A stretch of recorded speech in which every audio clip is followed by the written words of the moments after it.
Hello and welcome to the Farming Today podcast with me, Charlotte Smith. In this episode, the Farming Minister on changes to England's biggest environmental scheme. British farming has got some very large players at the top, and it's got a very long tail of small family farms.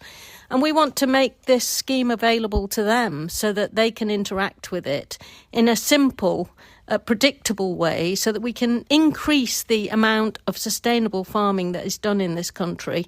More from Angela Eagle later. Let's start, though, with rubbish. Farmers and landowners are calling for a new scheme which would allow them to take rubbish illegally fly-tipped on their land to landfill sites free of charge. At the moment, they have to foot the bill for any clean-up. Well, this comes as new government figures for England show a 9% increase year on year in the number of incidents local councils have to deal with. The chair of the House of Lords Environment Committee has described as gobsmacking the brazenness of criminals who dump waste at large illegal sites. Baroness Sheehan was speaking during a visit to Hoad's Wood near Ashford, where, as we've been reporting, 30,000 tonnes was tipped in 2023. It is now being cleared, but other sites continue to operate. Yvette Austin, who's been following this issue for years, reports. 8 months into the clean-up of Hoad's Wood, and most of the 30,000 tonnes of illegally dumped waste has gone. But what's left is a giant scar on the landscape.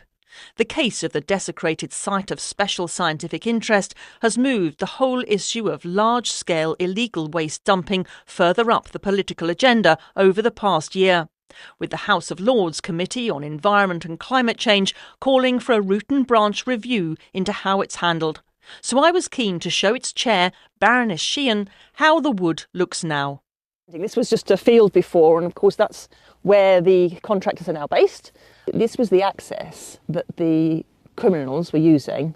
This is protected ecosystem, it's fragile, and to see it desecrated like this is just appalling. I very much hope that there will be safeguards in place to make sure this can't happen again. Environment Agency contractors began the £15 million clearance in July last year after a long campaign by local residents and conservationists. Baroness Sheehan agrees with their belief that the agency should have stopped the dumping sooner. The brazenness with which these criminals act is just gobsmacking, actually. You know, they come in with heavy lorries, heavy machinery, diggers, etc. They prepare the ground ready to receive it, and then they pile the rubbish in what was actually quite an orderly manner so that they could pack in as much as possible. And it's absolutely shocking that they can do this in broad daylight. People are reporting it, and yet the authorities, the Environment Agency, the police, the local council do nothing. There are, of course, multiple huge dumping sites across the country.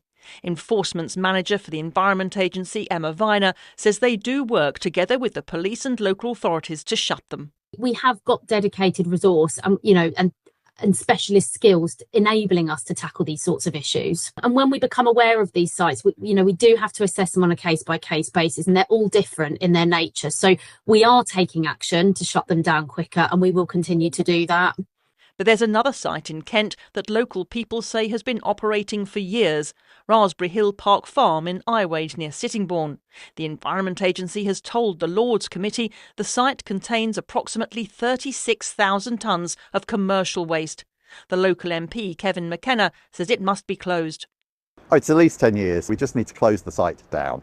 We know what's going on there, and one way or another, we've got more than enough evidence to say that it should not be happening. We need to close it down. I know there have been a few technicalities, but look, the powers are there. I think the Environment Agency needs to accept that, and that this political leadership is there, and they just need to shut it down. And then that's how we can then deal with some of the copycat sites and some of the satellite sites as well.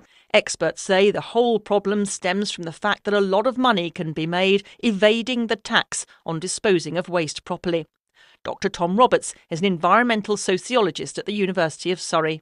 Over the last 20 years or so, we've seen a lot of new legislation coming in which has tried to manage the waste trade better, and particularly landfill taxes, which in theory should be really beneficial when it comes to managing waste. But essentially what they've done is they've created a black market for the waste industry. Back at Hoad's Wood, the campaign goes on. Conservationists want assurances that the wood will be restored. Ian Rickards is from Kent Wildlife Trust. I'd like to see some way of ensuring this site is safe in the future. So the land being purchased, put into some sort of trust or some sort of way of making sure it's not going to happen again.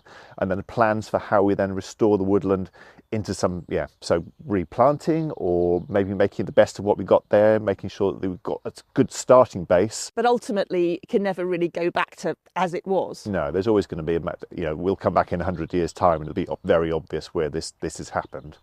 As far as catching those who committed the crime is concerned, 3 people were arrested a year ago, but no one has yet been prosecuted. Investigations continue. Yvette Austin reporting there. The Farming Minister says changes announced this week will help make farms more resilient.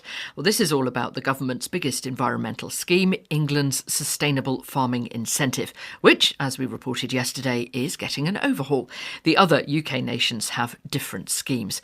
As you may remember, the SFI closed suddenly last year as it was oversubscribed. It will reopen in June for small farms and new applicants, and in September for everyone else.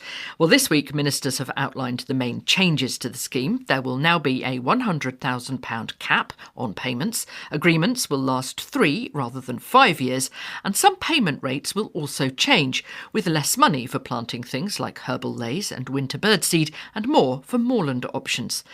The reaction has been generally welcoming, with some buts. Gavin Lane, president of the Country Land and Business Association, warns the cap on payments might backfire. I think the capping is obviously going to be an issue. I think it's quite risky. I hope that it doesn't limit people's ambitions at the top end of those larger farm holdings, and a bit worried about some of the reduction in the payment rates. Isn't it fair enough, though, to say that we want to spread this out, so we're going to limit how much one big farm business can take? Well, I think it depends whether you're seeing this as a subsidy or whether you're seeing this as public payment for public goods. We definitely see it as public payment for public goods, and therefore we don't really want to limit people's ambition to provide those outcomes, those really good outcomes, at a value for money price for the taxpayer. Although the government will argue, well, hang on, big farms, big estates have the wherewithal to fill in all these forms to get it all right, and they over-dominate. Yeah, but they can't provide environmental goods on the cheap. I think it has to be fair. If they're providing more environmental goods, you have to accept that they're going to get more of a payment. If we see some of these people remove themselves from schemes that they may have been in for 20, 25 years, I think it will be a real shame. Gavin Lane from the CLA. Vicky Hoad, the strategic lead on agriculture for the Wildlife Trusts, told me the clarity's good, but what's really needed is a bigger budget. We're so pleased that they're finally out with a level of detail that will help farmers plan, and that all farmers from September onwards will be able to take advantage.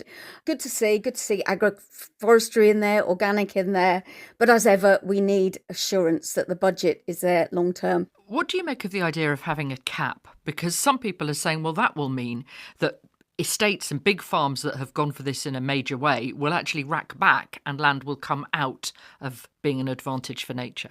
That would be a disaster. I understand the cap is only for this year. They are obviously very worried about their budgets, and that is important because we need budgets for everything. But there is a risk, and that should be mitigated with possible payments through countryside stewardship or other schemes, so that we don't see a backsliding in those good works that those farmers have done so far. Vicky Hoad from the Wildlife Trusts. Well, Martin Lyons from the Nature Friendly Farming Network says simplifying the scheme is good news for smaller farms.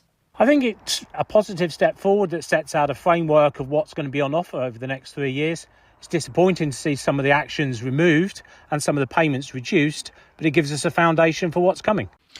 For farmers like the ones in your organisation who are moving towards nature-friendly farming, does this encourage them a bit more, or the fact that it's always changing put them off a bit? What's put them off is a continual changing in the past, but what the Secretary of State set out, that this is the foundation now for the next 3 years. So people can build a business plan around it and look at where do these payments and actions fit within their farm and their business. 3 years isn't a long time in farming, though, is it? No, it's longer in politics, though, and we really need certainty from future, from all political parties that farming will get rewarded for delivering environmental outputs, soil health and the foundations for food security by having a healthy landscape in a changing climate. Martin Lyons from the Nature Friendly Farming Network. Well, Angela Eagle is the Farming Minister. The point of the changes are to make the SFI simpler and fairer so it can support food production and the environment. On the cap, setting it at £100,000 means that 97% of schemes that are currently in place would not hit the cap. So we're talking about 3%. And if you look at the distribution of the money to date, 25% of the SFI money is going to 4% of farms, and I don't think that distribution is reasonable when we're trying to get all farming to have the potential to farm in a more environmental way. Some are questioning what this scheme is for now. If it's public money for public goods, then why cap it? Because you're just paying for a service. The cap only makes sense if you're seeing it more as a subsidy, as you say, for food production and public money for public goods, which isn't how it was sort of designed. But we don't want the unintended consequence of good agricultural land coming out of food production because of a subsidy that tends in that way. We want to use the land that we've got in this country in a multifunctional way, but also in the most efficient way. And I think it's an unintended consequence of earlier schemes that agricultural land was taken completely out of production. I do think, though, that farmers are right to say they want certainty, and there's been too much chopping and changing of the schemes, and that's made it very difficult for smaller farmers to engage with at all. So that's the idea of trying to stabilise it and make it predictable. That's why we've simplified it by taking away some of the myriad of offers that there were and trying to focus on what really matters. You're aiming parts of this at small farms, and your definition of small is between 7 and 123 acres. Why are you targeting those small businesses in particular? British farming has got some very large players at the top, and it's got a very long tail of small family farms. And we want to make this scheme available to them so that they can interact with it in a simple, predictable way, so that we can increase the amount of sustainable farming that is done in this country, so that we can actually get ourselves more ready for the climate challenges that lie ahead. Now, those small farms will be able to apply in June, along with people who aren't already in a scheme. Everybody else applies in September. How are you going to split the budget between those two rounds? Well, we're going to make some decisions precisely about how that will work in the coming weeks. But we're going to be very transparent about what's happening and when it's happening, and we're going to make it clear what the pull on the money has been so people can all see. Is there a chance that the budget might run out before that September application window opens? Well, I think that it would be wrong of me to think that we'd want to spend all of the budget in the first window and leave the second window completely empty.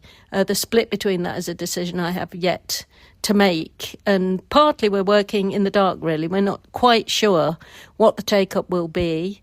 I often say it's the difference between Oasis tickets and tickets to see Melania. I'm not quite sure which it will be, what the demand will be, but I'm sure we'll be able to tell very quickly, and we can adjust how we budget when we see what the actual demand out there is. The Farming Minister, Angela Eagle. That's it from us. I'm Charlotte Smith. The producer is Beatrice Fenton, and Farming Today is a BBC Audio Bristol production.